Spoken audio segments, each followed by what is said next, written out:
The ABCs of horror. Welcome to the HellBound Horror Show. PG horror films. Is that even a thing? I mean, the obvious answer is Poltergeist, but outside of that, are there any other options? Are there any other good options? Well, tonight we get to take a look at a decent one in the Necronomicon. Join me, won't you?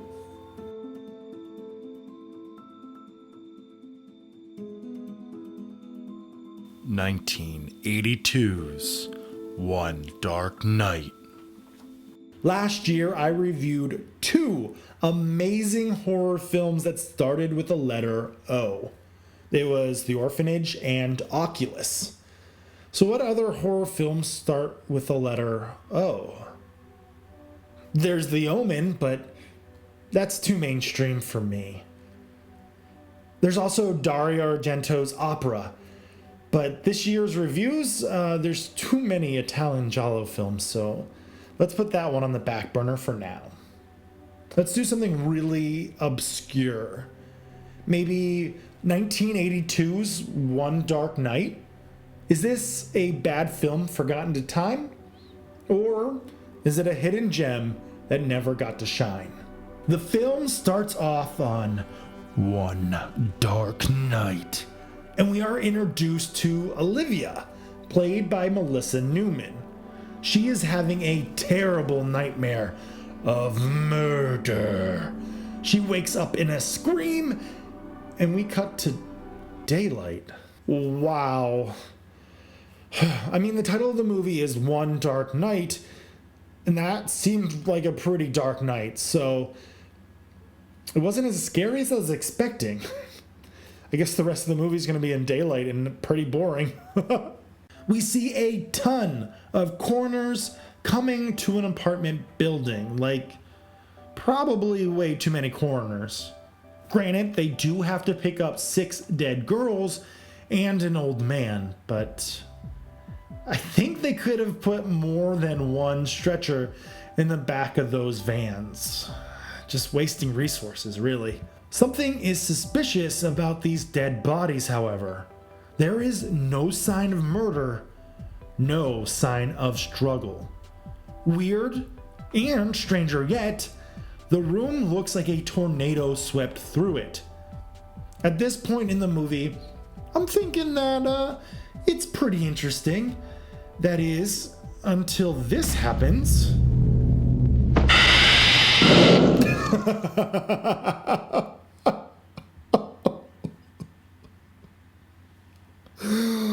Oh, what am I in for? The crap I watch. Jeez.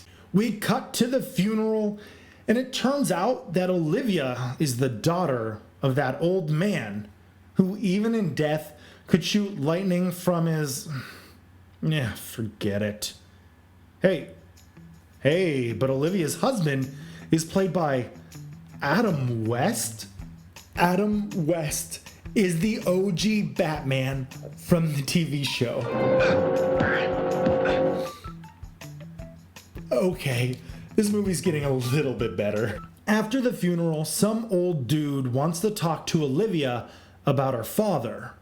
Turns out that the old man had telekinetic powers. I believe the phrase that they use was psychic vampire. There is a phenomenon that's called psychic vampirism. Adam West's face says it all. Even the movie knows that's dumb. The old man could drain the life energy from people so he could continue living. Oh, this movie is bad. Anyway, moving on. From now on, I'm going to call the old man a wizard. I don't think the movie actually uses this phrase because, it sounds dumb. But psychic vampire is cool. Okay, well, her dead wizard dad apparently was a really bad dude who would kill people and then reanimate the dead. In fact, they believe that he can rise from the dead at any time. Now for the actual decent part of the movie. We meet Julie, played by Meg Tilly from Psycho 2, and she wants to join this sorority type club that has 3 members.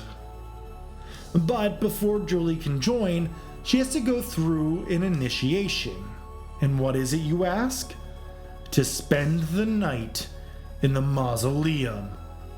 It's bound to be another dark night. The 3 club sisters are all pretty interesting. We have the Beezy Carol, played by Robin Evans, the toothbrush eating Kitty, played by Leslie Spates, and the actual really cool one, Leslie, played by OMG. That is Elizabeth Daly. You may not recognize her by looking at her, but if you grew up in the 90s, you know her voice. She was Tommy Pickles in Rugrats, Buttercup in the Powerpuff Girls, and like a million others. She's a superstar voice actress, and it's crazy to see her in this. She is one of the best parts by far. What's a big rush? I want to get there before it closes, Nurdle Brain. Nurdle Brain. Very nice.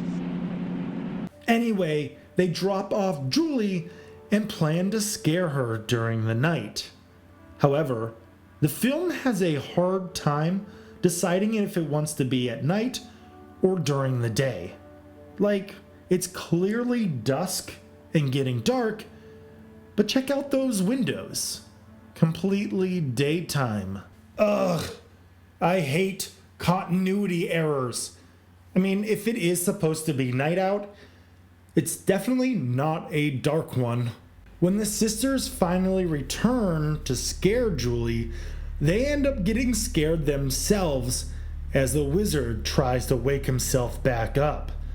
The psychic vampire causes chaos by having the coffins open up, revealing dried remains of gushy, embalmed corpses.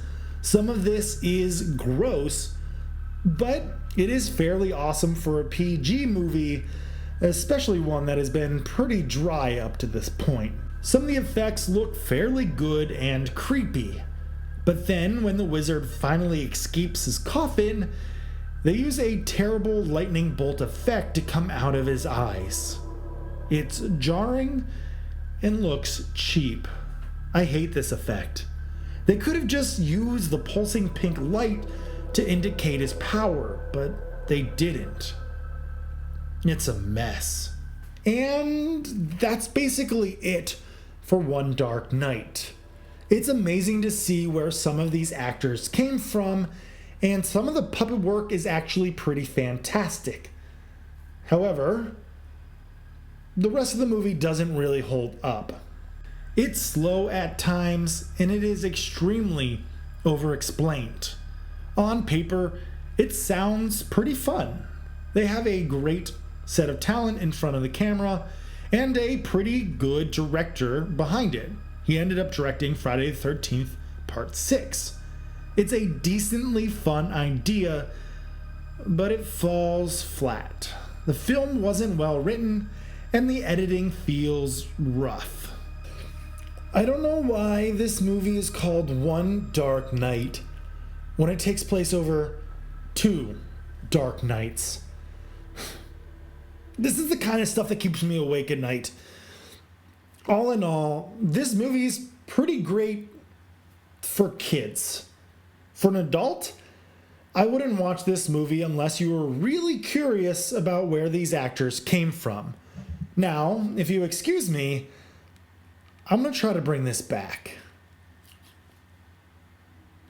Good night.